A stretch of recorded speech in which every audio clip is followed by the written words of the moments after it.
ጠራስልኝ የዘ ሴክሬት ኢንስቲትዩት ቤተሰቦች በዛሬው ትምህርታችን የ12ኛ ክፍል ዩኒት 9 ሂስትሪ ፓርት 2 ላይ ቆይታ ይኖረናል። የዛሬው ውይይታችን 9.2 ኢንዲጂነስ ኖሌጅ ኤንድ ዲቨሎፕመንት ኮምፒተንሲስ የሚል ነው። እንግዲህ ከዚህ በፊት እንደየነው ኢንዲጂነስ ኖሌጅን ዲፋይን አድርገን ባህሪያቶቹም የተለያዩ ነገሮችን ተናግረን አሁን ደግሞ ሄሪቴጅ ላይ ነው ቆይታ የሚኖረን። ምንድን ነው ሄሪቴጅ? ሄሪቴጅን ዲፋይን እናደርጋለን። ሄሪቴጅ ማለት ቅርስ ማለት ነው። ሊትራሊ ስንተረጉመው ሄሪቴጅ ማለት ቅርስ ማለት ነው። ቅርስ ማለት ምን ማለት ነው? እንግዲህ ሄሪቴጅ ኢትስ ኤ ሌጋሲ ኦፍ ፊዚካል አርቲፋክትስ ሊሆን ይችላል፣ ኢንታንጂብል አትሪቢዩትስ ኢንሄሪትድ ፍሮም ፓስት ጀነሬሽን ሜንቴንድ ኢን ዘ ፕሬዘንት ኤንድ ቢስቶውድ ፎር ፊውቸር ጀነሬሽን። ቅርስ ማለት ከአለፈው ትውልድ የምንወርሰው ፊዚካል አርቲፋክት ሊሆን ይችላል፣ ተጨባጭ የሆነ ቁሳዊ መገልገያዎች ሊሆን ይችላል። በፊት ይገለገሉበት የነበረ ያለፈው ትውልድ ይገለገልበት የነበረ ፊዚካል ወይም ደግሞ ቁሳዊ የሆነ መገልገያ ሊሆን ይችላል። የማይጨበጥ ኢንታንጂብል የምንለው አትሪቢዩት ሊሆን ይችላል። በኋላ እናያለን ኢንታንጂብል ሄሪቴጅ ምን ማለት እንደሆነ። በአይን የማንዳሰው በእጅ የማነካው ቅርስ ሊሆን ይችላል፣ ካለፈው ትውልድ የምንወርሰው። አሁን ደግሞ በአግባቡ ሜንቴን አድርገን በአግባቡ ልንጠብቀው የሚገባ መጠበቅ ብቻ አይደለም፣ ለሚቀጥለው ትውልድ ደግሞ ልናስተላልፈው የሚገባ ሀብት ማለት ነው ቅርስ ማለት። ቅርስ ማለት ካለፈው ትውልድ የምንረከበው አካላዊም ሆነ አካላዊ ያልሆነ መንፈሳዊ የተለያዩ ኢንታንጂብል የሆነ ሀብት ወርሰን በአግባቡ ሜንቴን የምናደርገው በአግባቡ ጠብቀነው አቆይተን ደግሞ ለሚቀጥለው ትውልድ የምናስተላልፈው በእንደዚህ አይነት ሁኔታ ከትውልድ ወደ ትውልድ እየተላለፈ የሚሄድ ሀብት ማለት ነው ቅርስ ማለት። እንግዲህ በሰፋ አድርገን ስንመለከተው ቅርስ ሁለት አስፔክት አለው፣ ሁለት መልክ አለው። ማቴሪያል እና ነን ማቴሪያል ካልቸር የምንለዋለው። ማቴሪያል ይሆናል፣ ነን ማቴሪያል ደግሞ ማቴሪያል ያልሆነ ካልቸር አለ። እሱን ደግሞ እንደገና ከፋፍለን እንመለከተዋለን። ስለዚህ ቅርስ የምንለው ይሄ ነው። ቅርስ ለምን ያስፈልጋል? እንግዲህ ቅርስ በኢንዲቪጁዋል ደረጃ እንኳን የምንመለከተው ይሄ ኖርማሊ እናገራለን። አባት ለልጁ ይሄ እኮ አባቴ ማስታወሻ ነው፣ ይሄ እኮ የእናቴ ማስታወሻ ነው፣ ይሄ እኮ ዋቴቨር። በኢንዲቪጁዋል ደረጃ ወላጆቻችን ወይ አያቶቻችን ዋቴቨር ሰጥተውን የሄዱት ማስታወሻ ይኖራል። በኢንዲቪጁዋል ሌቨል እናያለን። በማህበረሰብ ዘንድ በአገር ደረጃ ቅርስ አለ። ስለዚህ ቅርስ ማለት ካለፈው ትውልድ ተላልፎልን የመጣ እኛ በአግባቡ ይዘን ለሚቀጥለው ትውልድ የምናስተላልፈው ማቴሪያልም ነን ማቴሪያል የሆነም ኤሌመንት ያለው ሀብት ነው። ሲግኒፊካንስ ወይም ደግሞ ጥቅሙ ምንድን ነው? በግለሰብ ደረጃ ፐርሰናል ኢንሄሪታንስ እንለዋለን። በግለሰብ ደረጃ ከወላጆቻችን ቀድሞ ከነበሩ ዘመዶቻችን የስጋም ዘመዶች ሆኑ ባዕድ ጓደኛም ሊሆን ይችላል፣ አስተማሪም ሊሆን ይችላል፣ ዋቴቨር የምንወርሰዋል። ማስታወሻ ብለው የሚሰጡ መጽሐፍ ሊኖር ይችላል። የተለያዩ መልክና ይዘት ያላቸው ቅርሶች ማስታወሻ ሊኖር ይችላሉ። ስለዚህ ፐርሰናል ኢንሄሪታንስ ነው። አንደኛ ኮኔክሽን ይፈጥርልናል። ያን ነገር ያንን ቅርስ ስንመለከተው በታይምና በስፔስ ከዛ ሁኔታ ጋር ያገናኘናል፣ ከዛ ሰው ጋር ያገናኘናል። ለምሳሌ ወላጅ ከሆነ ያንን ቅርስ የሰጠን ያንን ቅርስ ባየን ጊዜ ያንን የነበረንን ግንኙነት ይወስድናል፣ በትዝታ ይወስድንና ኮኔክትድ እንሆናለን። ስለዚህ ፐርሰናል ኢንሄሪታንስ ስንመለከት በግለሰብ ደረጃ የተወረሰ ውርስ ብንመለከት ቅርስ ብንመለከት ሪፕሬዘንትስ ኤ ኮኔክሽን ቱ ፋሚሊ ከቤተሰብ ጋር እዛ ኤሌመንት ውስጥ እዛ ቅርስ ብለን የያዝነው ቁስ ውስጥ ያ ታሪክ አለ። ያን ኮኔክሽን የምንፈጥርበት ነው። ለዚህ ነው ቅርስ ትልቅ ስፍራ በህይወታችን በግለሰብ ሆነ እንደ ማህበረሰብ እንደ ህዝብ በአግባቡ ትኩረት ልንሰጠው ይገባል። ያገናኘናል፣ ከበፊቱ ጀኔሬሽን ከበፊቱ ትውልድ ጋር ያገናኘናል። ኮኔክሽን ቱ ፋሚሊ ነው አንድ። ኮኔክሽን ቱ አንሴስተር ከአንሴስተሮቻችን ጋር ያገናኘናል። ከኛ በፊት እኛን የፈጠሩ ፎር ፋዘርስ ሊሆኑ ይችላሉ፣ አያት ቅድመ አያት ሊሆኑ ይችላሉ። እነዛ እኛ we are the descendants of those people የነዛ ሰዎች ተከታዮች ነን። እነሱ ደግሞ አንሴስተሮቻችን ናቸው። ስለዚህ ቅርስ ኮኔክሽን ከማጋ ይፈጥርናል፣ ከቤተሰብ ጋር ኢሚዲየት ፋሚሊ ጋር እናት፣ አባት፣ ወንድም፣ እህት ሊሆን ይችላል። ከአንሴስተሮቻችን ጋር ያገናኘናል፣ ከትራዲሽናችን ጋር ያገናኘናል፣ ከባህላችን ጋር እንዲሁም ከሀገራችን ጋር ያገናኘናል። ስለዚህ ቅርስ በጣም ትልቅ ስፍራ ልንሰጠው የሚገባ ሀብት ነው። አንድነት ይፈጥርልናል። በቦታው ላይኖሩ ይችላሉ፣ ቤተሰብ ላይኖር ይችላል፣ አንሴስተሮቻችን ላይኖር ከሄዱ ካለፉ ብዙ ጊዜ ሊሆን ይችላል። ግን ትዝታው ግን ሁልጊዜ አለ። ያንን ባየን ጊዜ ሊቪንግ ሚሞሪ ነው። ሊቪንግ ሚሞሪ ያን ቅርስ ስንመለከተው ሁልጊዜ it takes us back in time and space ይወስደናል። በምን አይነት ሁኔታ እነዛን ሰዎች የነበረውን ድባብ ሁሉ ያስታውሰናል። ይሄ በፋሚሊ ደረጃም አለ፣ በአንሴስተሮች ከነሱ በፊትም የነበሩት ከኢሚዲየት ወላጆቻችን በፊት የነበሩትን ያገናኘናል። ከባህላችን ጋር ያገናኘናል። ከአገር ከህዝብ ጋር ያገናኘናል። ስለዚህ ኮኔክቲቪቲ ነው አንዱ። ቅርስ ብዙ ኮምፖነንቶች አሉት። ከቅርስ ዋና ዋና ኮምፖነንቶች ውስጥ የተወሰኑትን ለመጥቀስ ኦራል ሂስትሪ አለ። ኦራል ሂስትሪ በወርድስ ኦፍ ማውዝ የሚተላለፍ አባት ለልጅ ልጅ ለልጁ እያስተላለፈ ከትውልድ ወደ ትውልድ እየተላለፈ የመጣ ታሪክ አለ። ከትውልድ ወደ ትውልድ እየተላለፈ የመጣ ታሪክ አለ። ይሄ አንዱ ሄሪቴጅ ነው፣ ቅርስ ነው። በተለይ ታሪክ ስንማር ሊትሬት እና ነን ሊትሬት የሆነ ሶሳይቲ አለ። ሊትሬት የሆነ ሶሳይቲ በጽሁፍ በመሳሰሉ ነገሮች ዶክመንት አድርጎ ሊያስቀምጥ ይችላል። ነን ሊትሬት የሆነው ደግሞ በአፈታሪክ በተረት በተለያየ ሁኔታ ታሪኩን ያስተምራል ለልጁ። አንዳንድ ማህበረሰብ ልጆችን እስከ 7 ቤት ድረስ ወላጆቻቸውን እንዲያስታውሱ ያደርጋሉ። እከሌ ነህ፣ የአባትህ ስም ይሄ ነው፣ የአያትህ ስም እስከ 7 ቤት ድረስ ይቆጠራል። ያም ልጅ ራሱን ችሎ ቤተሰብ በሚመሰረትበት ጊዜ እንደዚሁ እያደረገ ታሪክ የአያት ቅድመ አያቶቹን ስም ብቻ ሳይሆን ታሪክንም እንደዚህ የት አካባቢ እንደሆነ ምን ይሰሩ እንደነበረ የነበረው የፋሚሊው ታሪክ በተለያዩ እንቅስቃሴዎች ውስጥ ያሳለፉትን ህይወት ሲያድግ በምን አይነት ኢንቫይሮንመንት ውስጥ እንዳደገ ለልጁ ያንን ያስተምራል። ስለዚህ ኦራል ሂስትሪ አንዱ የሄሪቴጅ አካል። ሌላው ሪትን ሂስትሪ ነው። በጽሁፍ ዶክመንትድ ይሆናል። ቅድም እንዳልናችሁ ሊትሬት የሆነ ሶሳይቲ ዶክመንቱን ታሪኩን የተለያዩ እውቀቱን የተለያዩ አፕስ ኤንድ ዳውንስ በህይወት ዘመን በኖረባቸው ዘመኖች ያጋጠሙትን ፈተናዎችም ሆነ ስኬቶችን በአግባቡ ሰንዶ ያስቀምጣል። የሚቀጥለው ትውልድ ደግሞ ያንን እያዳበረ እሱም እንደዚሁ እያለ ለቀጣይ ትውልድ የፋሚሊውን፣ የክላኑን፣ የአንሴስተሮቹን፣ የኮሚኒቲውን እንዲሁም የሀገር ታሪክ በእንደዚህ አይነት ሁኔታ ከትውልድ ወደ ትውልድ ይተላለፋል። ስለዚህ ሪትን ሂስትሪ አንዱ የቅርስ አካል ነው። ህንፃዎች ናቸው። ሌላው ቢልዲንግ፣ የተለያዩ ህንፃዎች ዛሬ በሀገር ደረጃ ትልልቅ እንደ ቅርስ ትልልቅ ሄሪቴጅ በዓለም አቀፍ ደረጃ ሁሉ በዩኔስኮ የተመዘገቡ ቅርሶቻችን የዚህ አካል ናቸው። ቢልዲንግ፣ ህንፃዎች፣ ስነ ህንፃዎች የዚህ አካል ናቸው። ሌላው ላንድስኬፕ ነው።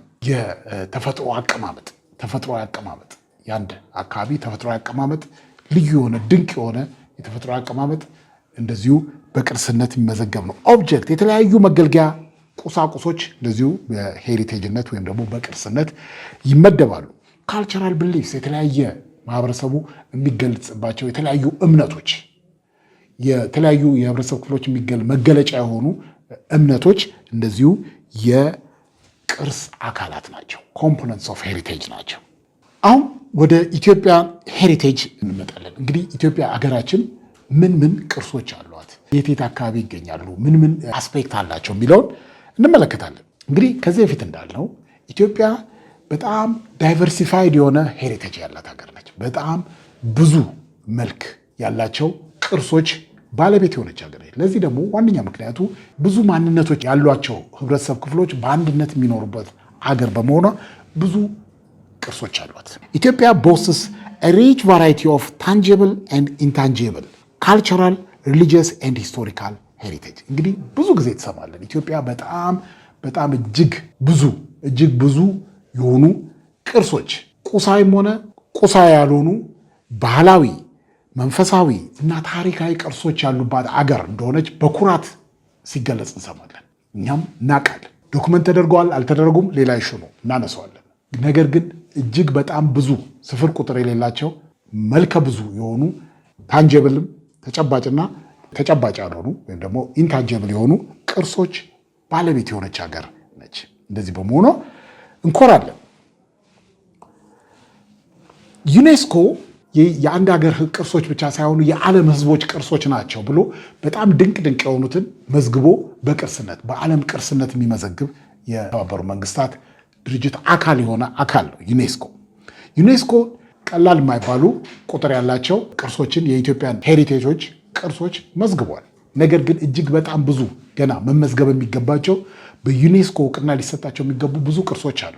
ዩኔስኮ ሬጅስትሬሽን the number of registered heritage sites is small compared to the vast cultural and religious heritage available። እንግዲህ ቅድም እንዳልነው ኢትዮጵያ እጅግ በጣም ብዙ ዘርፈ ብዙ የሆኑ ቅርሶች ያሉባት አገር እንደሆነች አይተናል።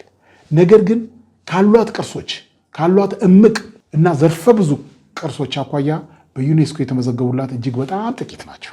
እጅግ በጣም ጥቂት ከኢትዮጵያ ያነሰ ሄሪቴጅ ያላቸው ሀገሮች ብዙ ቅርሶቻቸው በዩኔስኮ ተመዝግቦላቸው እያለ እኛ ሀገር ግን ይህን ሁሉ ዘርፈ ብዙ ቅርሶች ባለቤት ሆና የተመዘገቡላት በዩኔስኮ በዓለም ሄሪቴጅነት የተመዘገቡላት ቅርሶች እጅግ በጣም ትንሽ ናቸው። ለዚህ በጣም ብዙ መስራት ያስፈልጋል። በቁጭት ብዙ ስራ መሰራት እንዳለበት ልንገነዘብ ይገባል። ስለዚህ አሉን ከምንላቸው እምቅ ሀብቶች፣ እምቅ ቅርሶች አኳያ የተመዘገቡልን እጅግ በጣም ጥቂት ናቸው። ቅርስ ለምን ይጠቅማል? ምንድን ናቸው? ዋት አር ዘ ቫሉስ ኦፍ ሄሪቴጅ? አንዱ ኮመንሊ ሁላችን የምናውቀው ከፍተኛ የሀገር ኢኮኖሚያዊ ጠቀሜታ አላቸው። የተለያዩ ቱሪስቶች እነዚህን ቅርሶች ለመጎብኘት ወደ ሀገራችን እንዲመጡ ያደርጋሉ። አንዳንድ ሀገሮች ከፍተኛ ገቢያቸውን የሚያገኙት ከቱሪዝም ነው። እንግዲህ ኢትዮጵያ ካላት እምቅ ሀብት አኳያ ከቱሪዝም የምናገኘው ገቢ እጅግ ብዙ አይደለም። ስለዚህ ይሄ መዳበር አለበት። ይሄ ኮመንሊ ሁላችን የምናውቀው ነው። ትልቅ የሀገር ሀብት ናቸው። ትልቅ ገቢ ሊያስገኙ የሚችሉ ለሆቴል ኢንዱስትሪው፣ ለዚህ ለሆቴል ለሰርቪስ ኢንዱስትሪው ትልቅ መነቃቃት ሊፈጥሩ የሚችሉ ናቸው ሄሪቴጆች። እነዚህን ለመጎብኘት ከዓመት ዓመት የሚመጡ ቱሪስቶች አሉ። ካሉን ሀብቶች አኳያ ግን በዚህ ረገድ ብዙ አልተጠቀምንም። እየተጠቀምን ነው፣ ግን ገና ብዙ መጠቀም ያለብን እንደሆነ ታውቆ ብዙ በዚህ ረገድ ብዙ ስራ እየተሰራ እንደሆነ እናውቃለን። ከዛ ባሻገር ግን ሄሪቴጆች ወይም ደግሞ ቅርሶች ምንድን ነው ጠቀሜታቸው ስንል፣ አንደኛ ኢንተርፕሪቴሽን ኦፍ ዘ ፓስት፣ ቀድሞ የነበረው ትውልድ በምን አይነት ሁኔታ ይኖር እንደነበረ ለመረዳት እነዚህ ቅርሶች ሁነኛ ሀብቶች ናቸው። ቅርሶች ምን ይሰጡናል? they give us insight into the past people። ከኛ በፊት የነበሩት ቀደምት ትውልድ እንዴት ይኖር እንደነበረ፣ የተለያዩ ችግሮችን እንዴት ይፈታ እንደነበረ፣ አጠቃላይ የአኗኗር ስርዓቱ ምን እንደነበረ የምንረዳበት ትልቁ ቅርስ፣ ትልቁ ሀብታችን እነዚህ ቅርሶች ናቸው። ስለዚህ ፓስቱን ኢንተርፕሬት ለማድረግ ቀደምት ኢትዮጵያውያን፣ ቀደምት ወገኖቻችን በምን አይነት ሁኔታ ይኖሩ እንደነበረ የምንረዳው ያንን ግብዓት የምናገኘው ከቅርሶቹ ነው። provides insight into the past and events through shared experience። ስለዚህ ፓስትን ለመረዳት ይረዱናል። ሌላው ኮሜሞሬቲቭ ቫልዩ ነው። ለማክበር ኮሌክቲቭ ሚሞሪያችንን በጋራ ሆነን ያንን የጋራ ትውስታችንን ለማክበር ቅርሶቻችን ትልቅ ሚና ይጫወታሉ። ትልቅ ሀብቶቻችንን ስናከብር፣ አብረን ሴሬሞኒ ስናከብር፣ በጋራ ስናከብር ኮሌክቲቭ ሚሞሪያችንን የጋራ አንድነታችንን ያጠናክሩ። ስለዚህ ኮሜሞሬቲቭ ቫልዩ ነው። ከማክበር ጋር ሪስፔክት ከማድረግ ጋር የተያያዘ ነው። ስለዚህ ኢት ሜንቴንስ ኮሌክቲቭ ሚሞሪ ኤንድ አይደንቲቲ፣ የማንነት መገለጫዎች ናቸው። ለምሳሌ የአድዋ ድልን ስናከብር ኮሌክቲቭ ሚሞሪ ነው። የእኛ አያት ቅድመ አያቶቻችን ለዚች አገር ነፃነት በአንድነት መኖር ብቻ ሳይሆን በአንድነት የተሰዉበት፣ በአንድነት ለአገር ሲሉ ደማቸውን ያፈሰሱበት፣ አጥንታቸውን የከሰከሱበት ድል ነው። ይሄ ኮሌክቲቭ ሚሞሪያችን በጋራ አንድነታችንን የሚያጠነክር፣ ማንነታችንን አይደንቲቲያችንን ማንነታችንን አጉልተን የምናይበት፣ በጋራ ሪስፔክት የምናደርግበት፣ በጋራ አፕሪሺየት የምናደርግበት ሁኔታን ይፈጥርልናል። ኮሜሞሬቲቭ ቫልዩ አላቸው። ሶስተኛው ሲምቦል ኦፍ ናሽናሊዝም ነው። የብሔራዊነት ስሜት መገለጫ ምልክት ነው። ሁሌ ለምሳሌ ስለ አድዋ ስንናገር፣ ስለ ቅኝ ግዛት ስናገር ያልተደፈርን በማንም ቅኝ ገዢዎች ያልተደፈረች ሀገር ሲምቦል ኦፍ ናሽናሊዝም የጋራ ሼርድ የሆነ ስሜት ነው። ዲፋይንስ ናሽናል አይደንቲቲ የብሔራዊ ማንነትን ዲፋይን ያደርግልናል። ፎስተርስ ሴንስ ኦፍ ቢሎንጊንግነስ የአንድነት ስሜትን በማዳበር ረገድ ቅርሶች ትልቅ ሚና አላቸው። ቀጥሎ የምንመለከተው የቅርሶች አይነት ነው። የተለያዩ ቅርሶች አሉ። ካታጎራይዝ ሲደረጉ ታይፕስ ኦፍ ሄሪቴጅ ብለን እናያቸዋለን። ካልቸራል ሄሪቴጅ በሁለት ይከፈላሉ። ባህላዊ ቅርሶች በሁለት ይከፈላሉ። እነዚህም ታንጀብል እና ኢንታንጀብል በመባል ይታወቃሉ። የሚጨበጥ የሚዳሰስና የማይጨበጥ የማይዳሰስ ማለት ነው። ታንጀብል ኤንድ ኢንታንጀብል ፕሮዳክትስ ኦፍ ሂውማን ክሪኤቲቪቲ ሰው ልጆች የፈጠራ ውጤቶች ናቸው። እነዚህ የፈጠራ ውጤቶች ግማሾቹ የሚታዩ የሚጨበጡ የሚዳሰሱ ሲሆኑ፣ ግማሾቹ ደግሞ የማይጨበጡ የማይዳሰሱ ቅርሶች ናቸው። እንደገና ደግሞ እነዚሁ ቅርሶች ደግሞ ሙቬብል እና ኢሙቬብል ተብለው ይከፈላሉ። አንዱ አስፔክት ምንድን ነው? የሚጨበጥና የማይጨበጥ ሲሆን፣ ሌላኛው አስፔክቱ ደግሞ የሚንቀሳቀስና የማይንቀሳቀስ ቅርስ ተብሎ ደግሞ እንደገና ይከፈላሉ። ስለዚህ በሁለት አስፔክት እናያቸዋለን። ታንጀብል፣ ኢንታንጀብል፣ ሙቬብል ኤንድ ኢሙቬብል። ከቦታ ቦታ ይዘናቸው ልንቀሳቀስ የምንችላቸው የቅርስ አይነቶች አሉ። ልናንቀሳቀሳቸው የማንችላቸው እና ደግሞ ግዙፍ የሆኑ ፊክስድ የሆኑ ቅርሶችም ሊሆኑ ይችላሉ። ሂስቶሪካል ቅርሶችም ሊሆኑ ይችላሉ። ከቦታ ቦታ ልናዘዋውራቸው የማንችላቸውም የቅርስ አይነቶች አሉ። ታንጂብል ካልቸራል ሄሪቴጅ ወይም ደግሞ ተጨባጭ የሆኑ ባህላዊ ቅርሶች የምንላቸው ምን ናቸው? እስቲ እነሱን እንመለከት። ሙቬብል ካልቸራል ሄሪቴጅ የምንላቸው ምንድን ናቸው ስንል ከስሙ መረዳት እንደምንችለው ከቦታ ቦታ ልናዘዋውራቸው የምንችላቸው ቅርሶች ማለት ነው። ቁሶች ሆነው ከአንድ ስፍራ ወደ ሌላ ስፍራ በቀላሉ ልናዘዋውራቸው ይዘናቸው ልንጓዝ የምንችላቸው ናቸው። ለምሳሌ ማኑስክሪፕት፣ የተለያዩ ጽሁፎች፣ የጽሁፍ ሰነዶችን ከአንድ ቦታ ወደ አንድ ቦታ ልናዘዋውር እንችላለን። ስክሪፕቸርስ፣ አነስተኛ የሆኑ የቅርስ አይነቶችን ሐውልቶችን ከቦታ ቦታ ልናንቀሳቀሳቸው እንችላለን። ኢሙቬብል ካልቸራል ሄሪቴጅ ደግሞ ከቦታ ቦታ ልናዘዋውራቸው የማንችላቸው የቅርስ አይነቶች ሲሆኑ ከቦታ ቦታ ልናዘዋውራለን። ለምሳሌ ቢልዲንግን፣ ህንፃን ከቦታ ቦታ ልናዘዋውረው አንችልም። ሞኑመንት፣ ትልልቅ ሐውልቶችን ከቦታ ቦታ ለማዘዋወር አዳጋች ነው። ስለዚህ በዚህ እንከፍላቸዋለን። ኤግዛምፕልስ ኦፍ ሙቬብል ሄሪቴጅስ በሀገራችን ብዙ ናቸው ያሉት። ሎካል ኤግዛምፕል ለምሳሌ ቅድም እንዳልነው በብራና ላይ የተጻፉ የተለያዩ መንፈሳዊም እና ዓለማዊ የሆኑ ነገሮች የተጻፉባቸው ቅርሶች ምሳሌዎች ናቸው። ስቶን ፔይንቲንግ፣ የተለያዩ ድንጋዮች ላይ የተጻፉ የተሳሉ ስዕሎች፣ የተለያዩ ሐውልቶች፣ ቅርጻ ቅርጾች፣ የተለያዩ ማቴሪያሎች የተዘጋጁ የተለያዩ ቅርጻ ቅርጾች። አርኪኦሎጂካል ሪሜንስ፣ ለምሳሌ የአርኪኦሎጂካል ቅርሶች ቅሬታ አካላችን ከቦታ ቦታ ማዛወር እንችላለን። አሁን ሉሲን ብንወስድ ትተን አፋር ነው የተገኘችው፣ ግን እዚህ ሙዚየም አስቀምጠናት ነው ያለን እና እንዲህ አይነቶች ሙቬብል ካልቸራል ሄሪቴጅ ተብሎ ይጠራሉ። ሌላው ናቹራል ሄሪቴጅ የሚባሉ ደግሞ አሉ። ቅድም ያየናቸው ካልቸራል ሄሪቴጅ ና ናቹራል ሄሪቴጅ ደግሞ የምንላቸው የተፈጥሮ ቅርሶች ናቸው። በተፈጥሮ ያገኘናቸው ቅርሶች ናቸው። ናቹራል ሪዘርቭስ፣ ጥብቅ የሆኑ ሪዘርቮች ይኖራል። ለምሳሌ እንደ ፓርክ አይነት የተለያዩ እጽዋቶች፣ የተፈጥሮ ሙዚየም ብለን የከለልናቸው ፋና ፍሎራ፣ እጽዋትና የህይወት ያላቸው የእንስሳት ፓርኮች። ጂኦሎጂካል ፎርሜሽንስ፣ የተለያዩ ከጂኦሎጂ ጋር የተያዙ ፎርሜሽኖች፣ ለምሳሌ ተራራ፣ ሸለቆ፣ ሪፍት ቫሊ፣ ስምጥ ሸለቆች የመሳሰሉት ሊሆኑ ይችላሉ። ላንድስኬፖች፣ የተለያዩ የመልክዓ ምድር አቀማመጦች፣ እነዚህ ተፈጥሯዊ ቅርሶች ናቸው። ሲግኒፊካንሳቸው ምንድን ነው? የሄሪቴጅ ወይም ደግሞ የቅርሶች ሲግኒፊካንስ ምንድን ነው ስንል አንደኛው ሳይንቲፊክ ጠቀሜታ አላቸው። የተለያዩ ጥናቶች ለማድረግ ይረዳሉ። እንግዲህ አርኪኦሎጂካል ቅርሶች ይጠናሉ። ብዙ ነገር ስለ ቀድሞ የነበሩ የሰው ዝርያዎች የአኗኗር ስርዓት ምን እንደሚመስል የተለያዩ አይነት እውቀቶች ከነዛ ቅርሶች ማግኘት ይቻላል። የተለያዩ ሳይንሳዊ ምርምር በማድረግ የተለያዩ ሳይንሳዊ ዳሰሳዎችን በማድረግ የተለያዩ እውቀት ምንጭ ሆነው ያገለግላሉ። ስለዚህ አንዱ ሳይንቲፊክ ኖሌጅ ነው። ሌላው ኤስቴቲክ ቫሊዩ አላቸው። ኤስቴቲክ ቫሊዩ አላቸው፣ ለአእምሮ ሰላም ይሰጣሉ። ለምሳሌ እነዚህ የተፈጥሮ ላንድስኬፖች በጣም ኤስቴቲክ ቫሊዩቸው ከፍተኛ ነው። ደስ የሚሉ አእምሮን ለማደስ የአእምሮ ሰላም ለማግኘት የሚያገለግሉ አሉ። እነዛ አካባቢዎችን በመጎብኘት የሚሰጡት እርካታ አለ።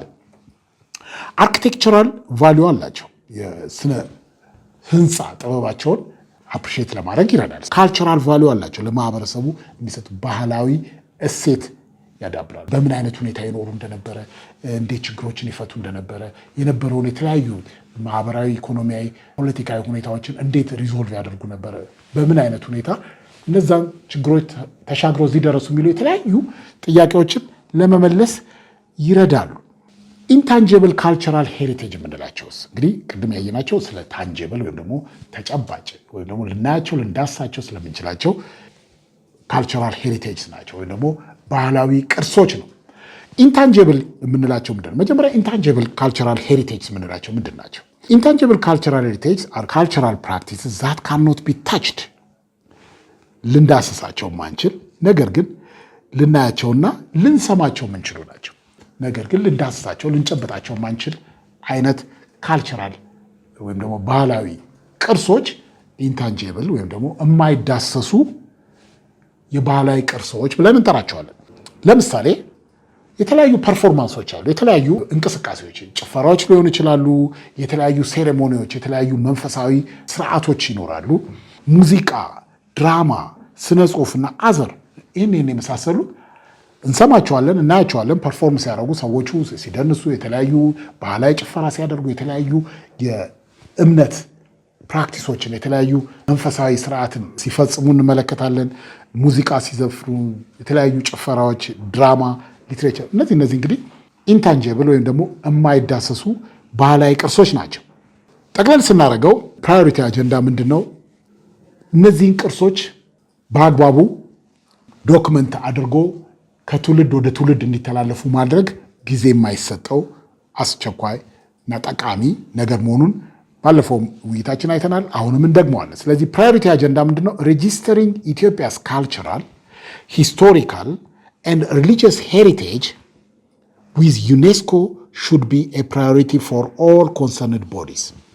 ቅድም ብለናል። ምንድነው ያልነው? ኢትዮጵያ እጅግ በጣም ብዙ ባህላዊ ታሪካዊና መንፈሳዊ ቅርሶች ያሏት ሀገር ነች። ካሏት ቅርሶች አኳያ ግን እዚህ ግባ የማይባሉት ናቸው፣ በጣም ጥቂቶቹ ናቸው በዩኔስኮ በዓለም ቅርስነት ተመዝግበው የሚገኙ። ስለዚህ ብዙዎቹ የዚህ ቅርሶች የዩኔስኮን የዓለም ቅርስነት ክራይቴሪያ አሟልተው እንዲመዘገቡ የሚመለከተው አካል ሁሉ ማህበረሰቡ አዜሆል ለዚህ ተገቢውን ትኩረት መስጠት አለበት። በዚህ ረገድ ብዙ ቅርሶች ተመዝግበው አገሪቱ እና ህዝቧ የዚህ ተጠቃሚ መሆን አለባቸው የሚለው አንዱ ኢሹ ነው። ግሮዊንግ ሪኮግኒሽን። አሁን ግን ምንድነው ጥሩ መልካም አጋጣሚ ምንድነው? አሁን የባህላዊ እነዚህ ኢንዲጂነስ ኖሌጅ ሆነ የቅርሶች አስፈላጊነት በጉልህ ወጥቷል። በፊት እንኳን ግንዛቤውም አልነበረም። ባለመሆኑም ብዙዎች ግንዛቤ እጥረት አኳያ ብዙዎች ባክነዋል፣ ብዙዎች ጠፍተዋል፣ ብዙዎቹ ደብዛቸው ጠፍተዋል። አሁን ግን አዌርነሱ ስላለ ከፍተኛ ትኩረት ስለተሰጠው ይህንን መልካም አጋጣሚ ተጠቅሞ ቅርሶቻችን እንዲመዘገቡ ጥረት ማድረግ ያስፈልጋል። ኢንክሪዚንግ አዌርነስ ኦፍ ዘ ቫሊዩ ኦፍ ኢንዲጂነስ ኖሌጅ ኤንድ ሄሪቴጅ ኢን ዲቨሎፕመንት ኤንድ አይደንቲቲ ፎርሜሽን። ለእድገትም ሆነ ለማንነት ግንባታ ትልቅ ቫሊዩ እንዳላቸው በአሁኑ ወቅት ግንዛቤ በአካዳሚኩም ሆነ በመንግስትም በኩል ከፍተኛ ትኩረት ስለተሰጠ በዚህ ረገድ አንድ መልካም አጋጣሚ ነው። ይህን መልካም አጋጣሚ ተጠቅሞ ቅርሶቻችን ተገቢውን ትኩረት እንዲያገኙ ማድረግ ይገባል። ቀጥሎ የምንመለከተው ስለ ግዕዝ ሊትሬቸር ነው። ስለ ሊትሬቸር አንዱ ሌላው ቅርሳችን። ኦቨርቪው ኦፍ ግዕዝ ሊትሬቸር። እንግዲህ እኛ ሀገር ሊትሬቸር ሲነሳ አንዱ የሚነሳው የግዕዝ ሊትሬቸር ነው። ብዙዎቹ ሊትሬቸሮች፣ ስነ ጽሁፎች፣ ጥንታዊ ስነ ጽሁፎች በግዕዝ ቋንቋ የተጻፉ ናቸው። በግዕዝ የተጻፉ ስነ ጽሁፎች በብዛት ይገኛሉ። በግዕዝ ቋንቋ የተጻፉት አብዛኞቹ ስነ ጽሁፎች ዶሚኔት የሚያደርጉት መንፈሳዊ የሆነ ይዘት ያላቸው ናቸው። ብዙዎቹ ግዕዝ ሊትሬቸር ኢዝ ኦፍን ሲን አዝ ዶሚኔትድ ቢብሊካል ቴክስትስ። ብዙ ጊዜ መንፈሳዊ የሆኑ ነገሮችን ስለያዘ ብዙዎቹ መጽሐፍ ቅዱሳዊ ቴክስት ይበዛል። ከመጽሐፍ ቅዱስ የተወሰዱ ብዙዎቹ ቴክስቶች፣ ብዙዎቹ ጽሁፎች የመጽሐፍ ቅዱስ አካል ናቸው። ኦሪጂናል ወርክ ግን አሉ። ኒውመረስ ሚዲቫል እና አርሊ ሞደርን ፒሪየድ ላይ እነዚህ ቴክስቶች በብዛት ይገኛሉ። ሁሉም ግን መንፈሳዊ ብቻ ሳይሆኑ ሴኩላርም እንዳሉ ልብ ማለት ያስፈልጋል። የሚበዙት እነዛ ይሁኑ እንጂ ዓለማዊ የሆኑ ከመጽሐፍ ቅዱስ ውጭ የሆኑ ስነ ጽሁፎች በግዕዝ ተጽፈው ይገኛሉ። ሪሊጂየስ ኦሪየንቴሽን አብዛኛው የሚበዛው ቅድም እንዳልነው መንፈሳዊ ጽሁፎች ይበዛሉ። መንፈሳዊ ስነ ጽሁፎቹ አብዛኛው መንፈሳዊ ቢብሊካል የሆኑ ቴክስቶች እንደሆኑ አይተናል። እነዚህ ውስጥ የክርስቲያን ሊትሬጂ ያለበት፣ ገድለ ቅዱሳን፣ የተለያዩ ቅዱሳን ገድል ወይም ደግሞ ገድላቸው የተተረከበት ገድላቸው የተጻፈበት ሁኔታዎች አሉ እና የተለያዩ ጽሁፎችን የያዙ ነው። አብዛኞቹ ዶሚኔትድ የሆኑት በኢትዮጵያን ኦርቶዶክስ ቸርች ዶክትሪን የያዙ ናቸው። አብዛኞቹም ቤተ መቅደሶች እና ገዳሞች ውስጥ ተቀምጠው ነው የምናገኛቸው እና አብዛኞቹ የኢትዮጵያ ኦርቶዶክስ ተዋሕዶ ቤተክርስቲያን ጥበቃ ስር ያሉ ቅርሶች ናቸው። ሂስቶሪካል ቴክስት ቅድም እንዳልናቸው አንዱ ስለ ተለያዩ ሴንቶች ገድለ ቅዱሳን የሚባሉ አሉ። ስለ ተለያዩ ቅዱሳን የተጻፉ ሊትሬቸሮች በግዕዝ የተጻፉ ጽሁፎች አሉ። ወደ 200 የሚጠጉ ቴክስቶች ስለ ኢትዮጵያውያን ገድለ ቅዱሳን የተጻፉ ጽሁፎች ይገኛሉ። እነዚህም ከ14ኛው እስከ 19ኛው ክፍለ ዘመን ባሉ ጊዜያቶች ውስጥ ፕሮዲስ የተደረጉ ሊትሬቸሮች ናቸው። ብሮደር ስኮፑን ስንመለከተው ሰፋ አድርገን ስንመለከተው እነዚህ ጽሁፎች ታሪካዊ ይዘት ያላቸው አሉ። ኤክሌሲያስቲካል መንፈሳዊ የሆኑ ይዘት ያላቸው አሉ። ሲቪል ሎ ፍትሐ ብሔር ከፍትሐ ብሔር ሕግ ጋር ይዘት ያላቸው ጽሁፎች አሉ። ፊሎሎጂ ስለ ስነ ጽሁፍ እድገት የሚተርኩ ስለ ስነ ጽሁፍ የእድገት ሂደት የሚተርኩ ፊሎሎጂ ይዘት ያላቸው አሉ። እንዲሁም ከሕክምና ጋር የተለያዩ በባህላዊ ሕክምና እውቀትን የሚዳስሱ የስነ ጽሁፍ ይዘቶች እንደዚሁ ተገኝተዋል። ግዕዝ ማኑስክሪፕትስ እንግዲህ እነዚህ ዓለማዊም መንፈሳዊ ይዘት ያላቸው ጽሁፎች የምናገኝበት ነው። ሎኬሽን ኦፍ ማኑስክሪፕት እነዚህ ማኑስክሪፕቶች የት ነው የሚገኙት ብለን ስንጠይቅ አገር ውስጥም አሉ፣ ውጭ ሀገርም በተለያየ ሁኔታ በተለያየ ጊዜ ከሀገራችን ተዘርፎ የተወሰዱ እጅግ በጣም ብዙ የግዕዝ ስነ ጽሁፎች በሀገር ውስጥም በውጭም ይገኛሉ። በውጭ በተለያዩ ጊዜ ሀገራችን በተለያዩ ባጋጠማት ወረራ በተለይም ደግሞ በአፄ ቴዎድሮስ ጦርነት ሊገጥም መጥቶ የነበረው የእንግሊዝ ሰራዊት በናፒየር ተመርቶ የመጣው የእንግሊዝ ሰራዊት ብዙ ቅርሶችን ዘርፎ ወስዶ ዛሬ በተለያዩ ሀገሮች የምናገኛቸው እነዚህ ስነ ጽሁፎች በእንደዚህ አይነት ሁኔታ ያወጡ ናቸው እና እነዚህን የግዕዝ ማኑስክሪፕት የት ነው የምናገኘው ስንል ፕሪዶሚናንትሊ ፋውንድ ኢን ኢትዮጵያ በአብዛኛው ኢትዮጵያ ውስጥ ቢገኙም ውጭም የምናገኛቸው ቁጥራቸው ቀላል አይደለም። በተለይ ፈረንሳይ፣ ጣሊያን፣ ጀርመን፣ ዩኬ እና አሜሪካ ውስጥ እናገኛቸዋለን። በተለያየ መልኩ በህጋዊ በጦርነት ወቅትም እንዲሁም ደግሞ በተለያየ በስርቆሽ በተለያየ ሁኔታ ተዘርፈው የወጡ የሀገራችን ቅርሶች በተለያዩ ሀገሮች ሙዚየም ውስጥ ይገኛሉ። ሲግኒፊካንት ኮሌክሽንስ ከነዚህ ውስጥ ግን እጅግ በጣም በብዛት ተከማችቶ የሚገኘው እንግሊዝ ሀገር ውስጥ ነው። ብሪቲሽ ላይብረሪ ብቻውን 800 ማኑስክሪፕቶችን ይዞ ይገኛል። 800 የግዕዝ ማኑስክሪፕቶች እንግሊዝ ሀገር ሙዚየም ውስጥ ላይብረሪ ውስጥ ተከማችተው እናገኛለን። ከዚህ የምንረዳው ምን ያህል ከፍተኛ የሀገር ሀብት ከሀገር ውጭ ወጥቶ እንደሚገኝ። ይህን እንግዲህ ብዙ ጥረቶች እየተደረጉ ነው፣ ብዙዎቹ እየተመለሱ ነው። ግን ስቲል አሁንም ትግሉ መቀጠል አለበት። እነዚህ የሀገር ቅርሶች ናቸው፣ የሀገር ሀብቶች ናቸው። ትክክለኛ ቦታቸው አገራቸው ላይ ነው። እዚህ ነው በአግባቡ ፕሪዘርቭ ልናደርጋቸው፣ በአግባቡ ከትውልድ ወደ ትውልድ እንዲተላለፉ ልናደርግ የምንችለው። ስለዚህ 800 ማኑስክሪፕቶች ኢንክሉዲንግ ማጂካል ስክሮልስ ኤንድ ኢሉሚኔትድ ማኑስክሪፕት በተለያዩ ቀለማት ያሸበረቁ የግዕዝ ስነ ጽሁፎች በእንግሊዝ ሀገር ላይብረሪ ውስጥ ይገኛሉ። ሌላው የምንመለከተው የአልነጃሺ ሞስክ ነው። የአልነጃሺ ሞስክ ሌላው ሂስቶሪካል የሆነ ቅርስ ነው። እንግዲህ እንደምናውቀው እስልምና ቀድሞ ከገባባቸው ሀገሮች አንዷ ኢትዮጵያ ነች። እንግዲህ በታሪክ ትምህርታችን እንዴት እስልምና ወደ ኢትዮጵያ እንደመጣ አይተናል። ሂስቶሪካል ሲግኒፊካንስ እንግዲህ የአልነጃሺ ሞስክ ወይም ደግሞ መስጊድ የሚገኘው ትግራይ ውስጥ ነው። ከመቀሌ አለፍ ብሎ ውቅሮ የምትባል አካባቢ የሚገኝ መስጊድ ነው። ዘ ኦልደስት ሞስክ ኢን ኢትዮጵያ። እንግዲህ ኢትዮጵያ ውስጥ እንደምታስታውሱት እስልምና እምነት ገና ከመጀመሩ ቆሪሽ የሚባሉ ሩሊንግ ፋሚሊስ የነቢዩ መሐመድን አስተምሮ ስላልወደዱት ጥቃት በተከታዮቹ ለማድረስ በሞከሩ ጊዜ ወደ ኢትዮጵያ እንዲሰደዱ ነቢዩ መሐመድ ልከዋቸዋል።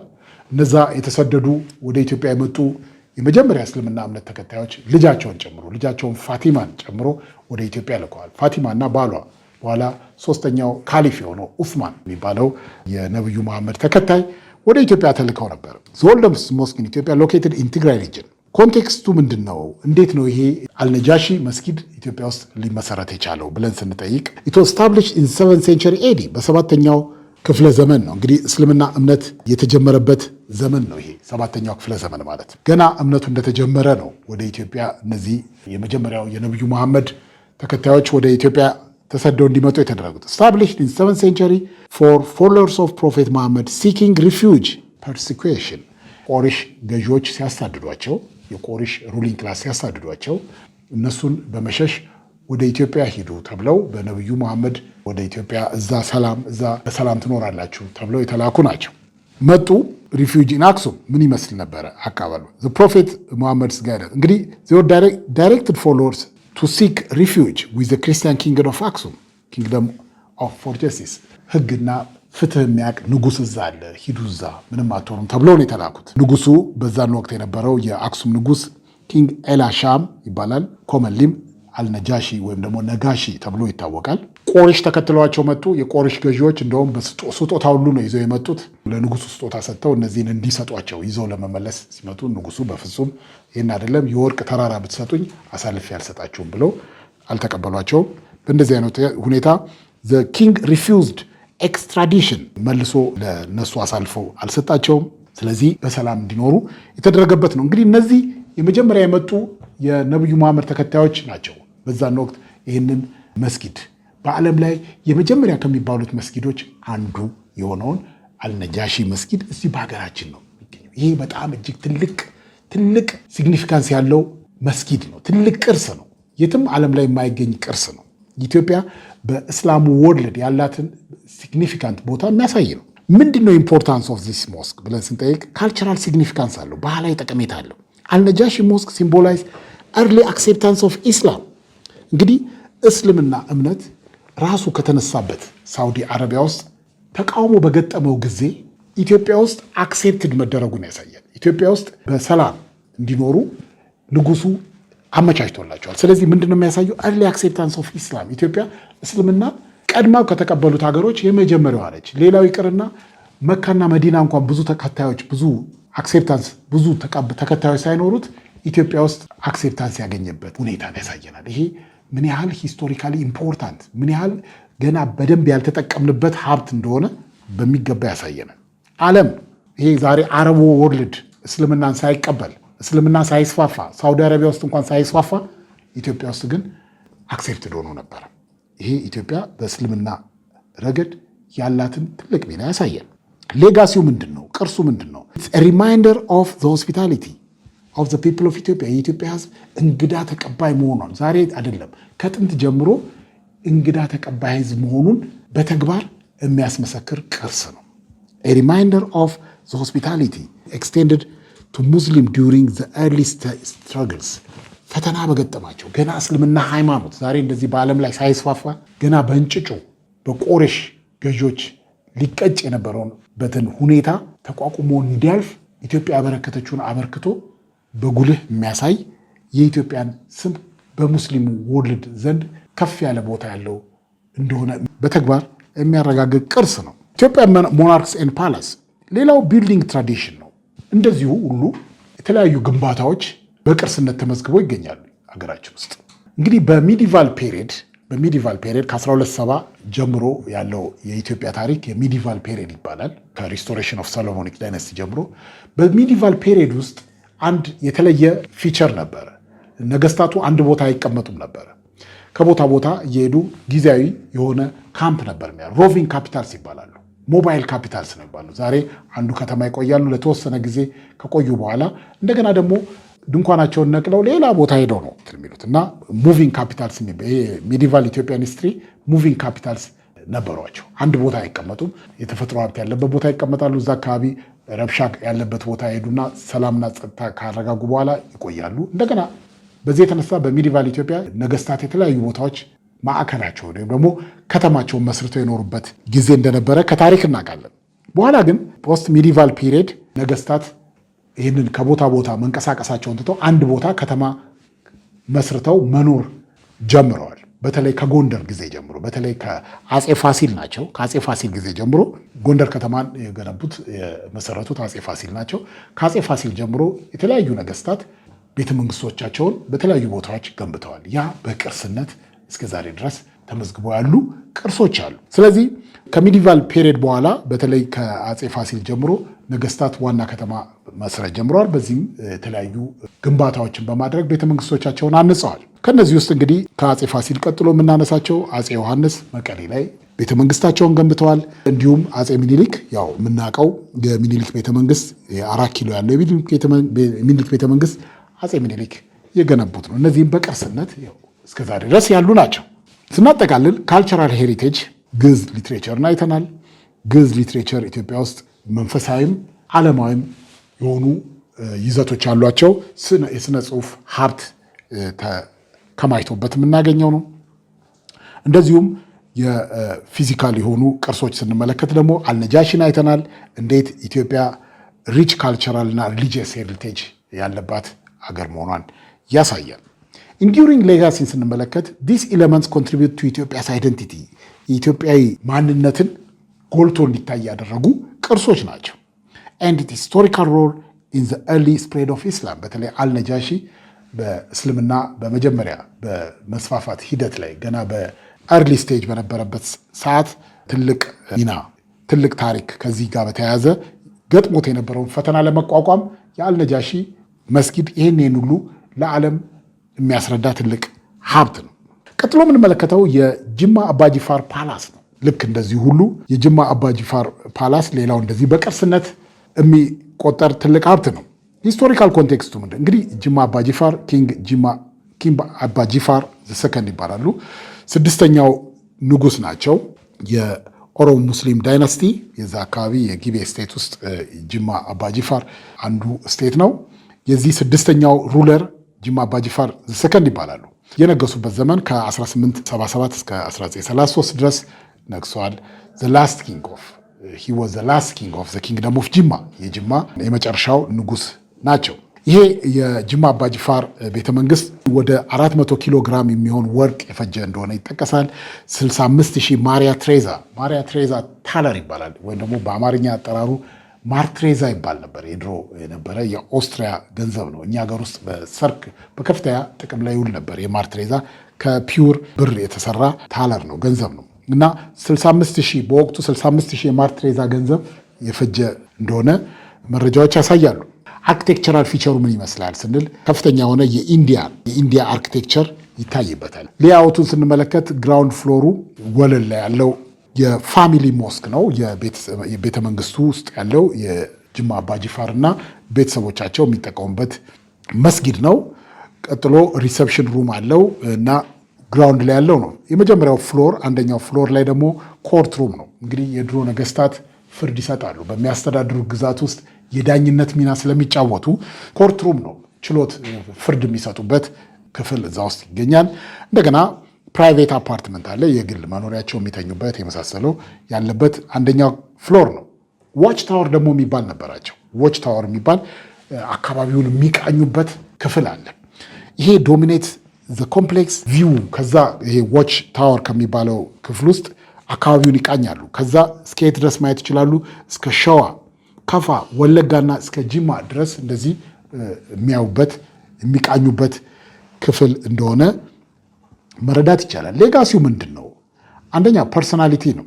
በነገራችን ላይ አባጅፋር ዘሰከን በጣም ፊዚካሊ ግዙፍ የነበሩ በጣም ከ2 ሜትር በላይ 2.10 ነው ቁመታቸው። በጣም ግዙፍ የሆኑ ሰው ነበሩ።